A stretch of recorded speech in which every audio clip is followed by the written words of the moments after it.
Hi, I'm Roger Pettingell, Sarasota's luxury waterfront property specialist.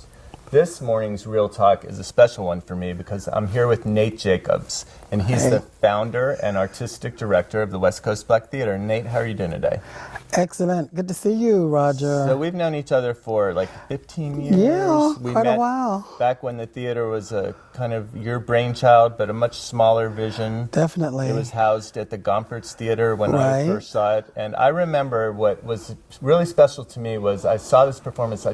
Kind of kills me, I don't remember exactly which one it was, but Cotton Club Cabaret was our debut. Cotton Club. Yes. And what really got to my heart was I don't understand why everybody doesn't know about this, and how could I offer any help to expand that? I wanted everybody to see it. You know, fast forward 15 years later, you're here in your own theater that you own. Wow, who would ever thought, Black Theater owns this. Yes. And I still feel like it's something that everybody needs to know about. Like it still is sometimes in my mind an undiscovered jewel. When I leave the theater, I'm like, why doesn't everybody I know about this? And when you think about it, when I've heard the story. I'm sure all of our viewers, you've gotten out a lot. You've got good publicity, good PR people.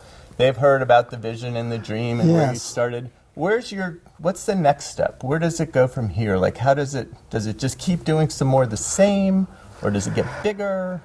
It gets bigger. One of the most immediate things is we own 2 buildings now that we call home. Okay, and that's WBTT. on Orange and 12th Street, where we are Orange today. and 12th, yes, right across from the military academy. Okay. And we're going to make these buildings more conducive for the vision of West Coast Black Theater Troupe, so we can continue to grow our legs in the community. So there is some fundraising efforts that the community will be hearing about very soon. I mean, that's a part of a necessary evil, right? It's unnecessary. Always having to raise money to continue the vision. Because the theater tickets, right, they cover like a half or something. Like about 45%. Okay, so there's of the budget. I'm on the board here. A little pitch. We always need our help. Always. And are very appreciative of all the support that the community gives. But one thing that I'm excited to see is what you do with the youth of the community. Yeah, one of the newer programs this past summer, we started our summer educational intensive, which was a summer musical theater intensive. We're known for a lot of our musical theater productions. We had 25, 13 to 18-year-olds here. Wow. And I actually produced a show that I wrote 20-something years ago when a lot of our former stars, the Teresa Stanleys and the Jananas and Dean Wilsons and Zadok Porters and Porter Andersons. Some people that have gone on to Broadway and big things. Great stuff. All top professionals' careers. Teresa just returned to New York as of last week. She took a little sabbatical to do some other things. But we did this phenomenal production with these kids and blew away the community. And people came up to me, several people, said, hey, this is starting all over again. This is how you these started. Are going to be the stars of 10 more years, Yes, right? yes. And I mean, we had some in that show.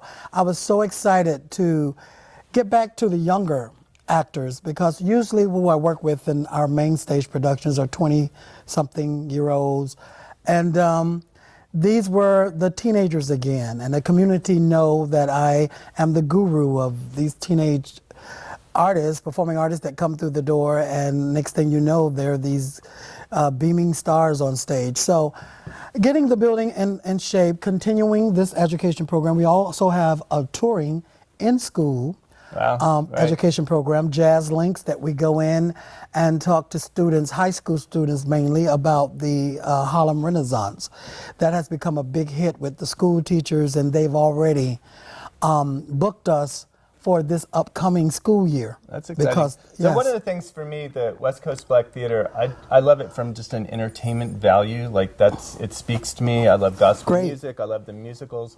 But I also feel like in this kind of world of divisiveness and separateness, that it helps bring together. I mean, Sarasota is a largely white community. Right, exactly. And we don't have the integration that I would love to see for my kids. And I feel like it is a piece of the puzzle that brings the community together on a whole nother level. Cool. I was just talking to actually one of our longtime patrons and sponsors, and the wife said to me, let me tell you what WBTT has done.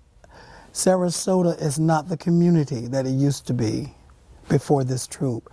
She said, look at you. We were at her house at the time. She said, you have a group of black performers on Longboat Key and performing on. She said, Sarasota, it was not like that. And she said, that theater is a melting pot. It's a bridge for the community.